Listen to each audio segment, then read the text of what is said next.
এদিকে এদিকে হস্তিনানগরের ভীষ্মদেব তার ভাই বিচিত্র বীর্যের সঙ্গে কাশীরাজের দুই কন্যার করেছে বিয়ের আয়োজন।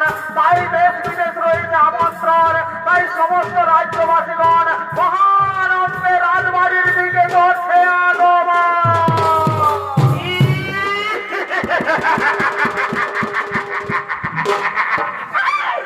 আরে ভাই কি মজা রে ভাই, কি মজা! এইটার নামেই তো বিয়ে ঘর। যত পারবি ফুর্তি কর। বিহা ঘরে ঘর রাজা ঘরেই হোক আর গরিব ঘরেই হোক, এই লাল আর এই সাদা এগুলো চলবে। ডিজে বাজবে আর নাচ খেলেও হবে। এই কালিন্দী বাবুরা, আচ্ছা আচ্ছা আচ্ছা, বুঝতে পারিনি, মানে একটা গান ধরতে হবে, তাই তো? ঠিক আছে, গানটা ধরছি, গানের তালে তালে তোরা চলে আয়। পাক করা তোর ঝিলিকি শাড়ি, জানা গাই দুলি ছিল, এ বিমলার পাক করা তোর ঝিলিকি শাড়ি, জানা গাই দুলি ছিল, এ বিমলার বিমলার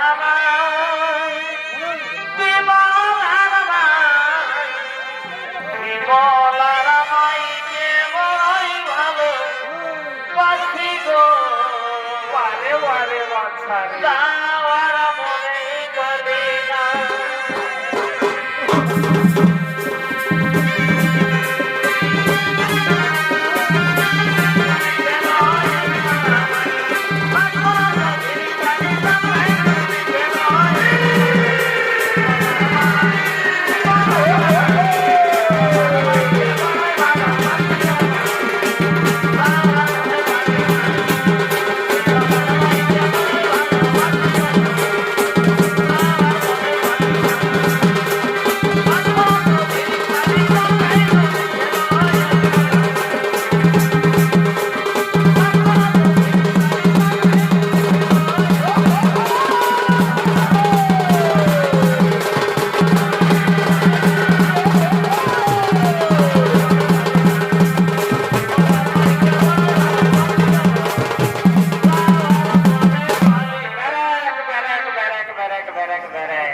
আরে ভাই, রাজা ঘরে বিহা ঘর, একটা রঙিন দেখে গান ধর।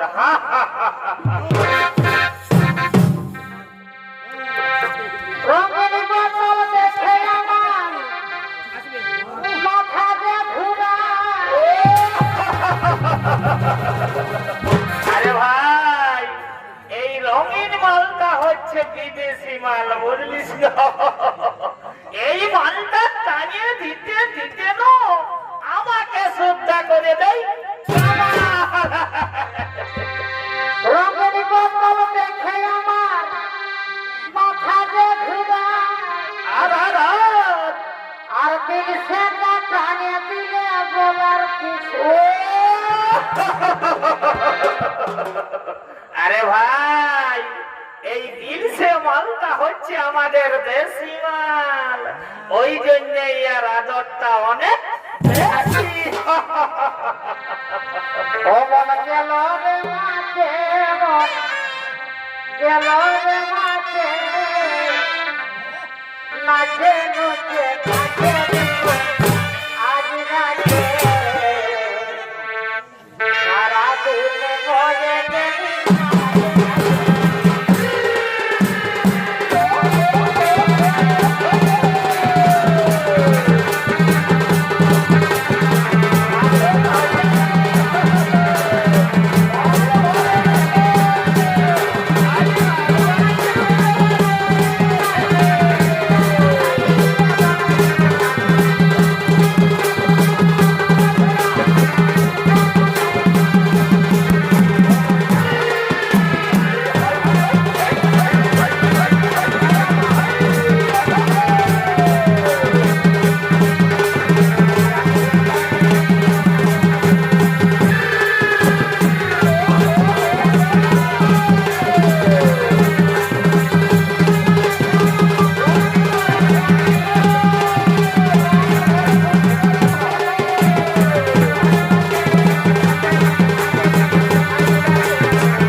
অব্বা, তুমি বলেছিলে মহারাজ শাল্য তোমাকে ভালোবাসে, তুমিও তাকে ভালোবাসো, তাহলে মহারাজ শাল্য তোমায় প্রত্যাখ্যান করলো কেন?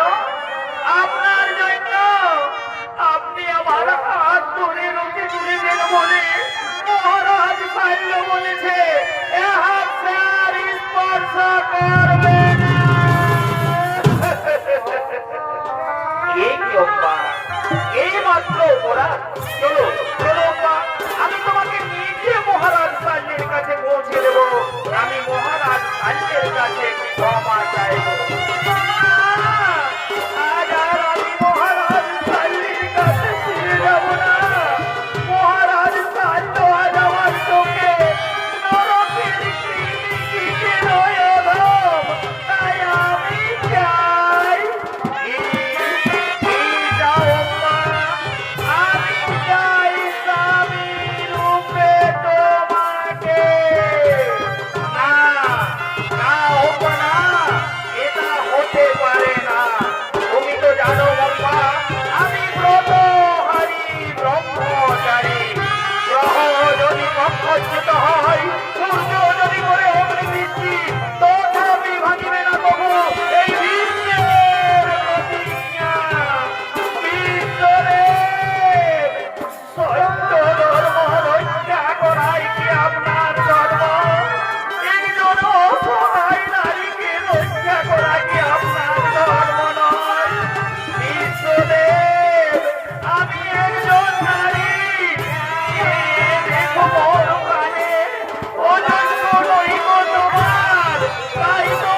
কথা কথা রে